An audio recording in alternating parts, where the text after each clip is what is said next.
কাজ না করে ভালো কিছু করার চেষ্টা করি। আমার সব ব্যস্ততা সিনেমা কেন্দ্রিক, কেউ আমাকে কোনো খারাপ কথা বলে না, তখন সবাই আমাকে ভালো কথা বলে। সবার সাথে দেখা হয়ে খুব ভালো লাগছে, আপনাদের সবার সাথে যখনই দেখা হয় খুবই ভালো লাগে, খুবই ভালো লাগছে। আমি আসলে অনেক বেশি কিছু মাথায় রাখি না, এবং আমি অলওয়েজ এমন মানুষ যে আমি বর্তমানে বাঁচি, তো আমি অনেক বেশি চিন্তা ভাবনা করি না আসলে যে কখন কি করবো বা কি পড়বো।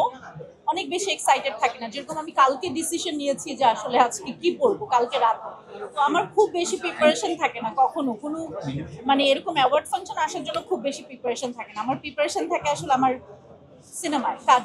এখন ব্যস্ততা হচ্ছে আমার রাইট, আমার 4টা সিনেমা পেন্ডিং আছে, এখনো রিলিজ হচ্ছে না বিকজ কাজ এখনো বাকি আছে। পায়েলের একটি গান বাকি ছিল, সেটা অলরেডি শুটিং হয়ে গেছে। এখন চারুলতার শুটিং শেষ, আমরা হয়তো 2 উইকস পর থেকে ডাবিং এ যাব। তো এরকম আর কি, ডাবিং বাকি আছে, কিছু ছবির হয়তো একটা গান বাকি আছে এরকম, বাট 4টা ছবি আসলে একদম 80% কাজ একসাথে রেডি হচ্ছে।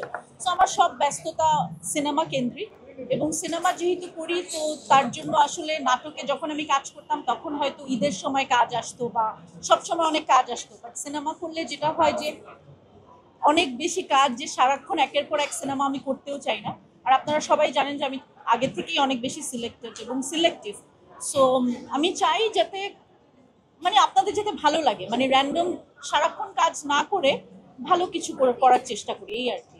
বাট আজকে আমার পারফরমেন্স আছে, অনেকদিন পর আমি ক্লাসিক্যাল ডান্স করছি স্টেজে, আজকে আমার পারফরমেন্স দেখতে পারি। এই অভিযোগের জন্য আমি একটি সিনেমা করেছি পায়েল নামে, যেটা ফুল ফ্লেজেড কমার্শিয়াল ছবি, যেটা আপনি বলছেন যে আমি মনে করি সব সিনেমাই আসলে কমার্শিয়াল সিনেমা, কারণ সিনেমা বানাতে তো আসলে পয়সা লাগে। এবং শুধু সিনেমা না, আমি মনে করি আমি যে একটা ছবিও যখন আঁকি সেটাও আমি চাইবো আমার দর্শকদের সামনে আনতে, রাইট? আমি ছবি এঁকে নিশ্চয়ই আমি নিজে দেখতে চাইবো না, আমি চাই যে যাতে আপনারাও দেখেন। তো সব ছবি আমার কাছে কমার্শিয়াল মুভি, বাট আমি ভালো সিনেমায় কাজ করতে চাই। এবং আমার মনে হয় আমার প্রথম সিনেমা যেটা আপনারা দেখেছেন ভয়ঙ্কর সুন্দর, যেটা 17তে রিলিজ হয়েছে, এখন কিন্তু আমরা সেই দিকেই যাচ্ছি, এখন কিন্তু এই ধরনের সিনেমাই সবাই করছে, রাইট? সো ভয়ঙ্কর সুন্দরও কিন্তু পরমব্রত এবং আমার দ্বীপে গান ছিল।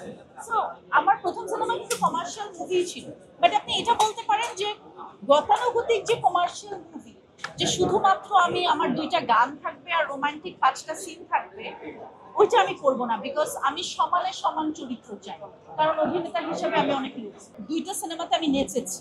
সেটা হচ্ছে পায়েলে আমার একটা খুবই নাচের গান আছে, যেটা আপনারা মনে হয় এসেছিলেন শুটিং এ অনেকে, এবং শুটিং শুটিং টাইমে অনেক মানুষ এক্সাইটেড হয়ে গিয়েছিল। তো পায়েল যখন আসবে তখন আপনারা আমার নাচ দেখতে পারবেন, সিনেমাতে আমি নেচেছি। আরেকটা সিনেমা অলরেডি আমি করেছি, বাট এটা হাফ শুটিং হয়েছে, সেটা আমি বলতে চাচ্ছি না, সেখানেও আমি নেচেছি, এবং একদম ফোক ডান্স, ওইটা আবার একদম আলাদা, মানে একদমই ফোক। এবং আমি মনে করি যে আমি বেঁচে আছি পৃথিবীতে, সো এর চাইতে বড় তো আসলে আর কিছু হতে পারে না।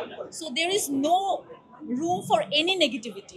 আমি আমি তাদেরকে নিয়ে বলতে পারবো যারা আসলে কষ্ট পায়, তাদেরকে নিয়ে আমি বলতে পারবো যে কষ্ট পাওয়ার কিছু নাই, because end of the day আমরা কাজ করি আসলে আমাদের দর্শকের জন্য, এবং অডিয়েন্স ইজ অলওয়েজ রাইট। আমার সাথে যখন আপনাদের দেখা হয় তখন কেউ আমাকে কোনো খারাপ কথা বলে না, তখন সবাই আমাকে ভালো কথা বলে। সো একজন লুকিয়ে লুকিয়ে লিখছে যার নামহীন একটা ফেসবুক অ্যাকাউন্ট, কোনো নামও নাই, প্রোফাইলে ঢুকলে আপনি দেখবেন ফেক অ্যাকাউন্ট, রাইট? এখন সে কোথায় বসে কি লিখছে তাতে আমাদের কি যায় আসে?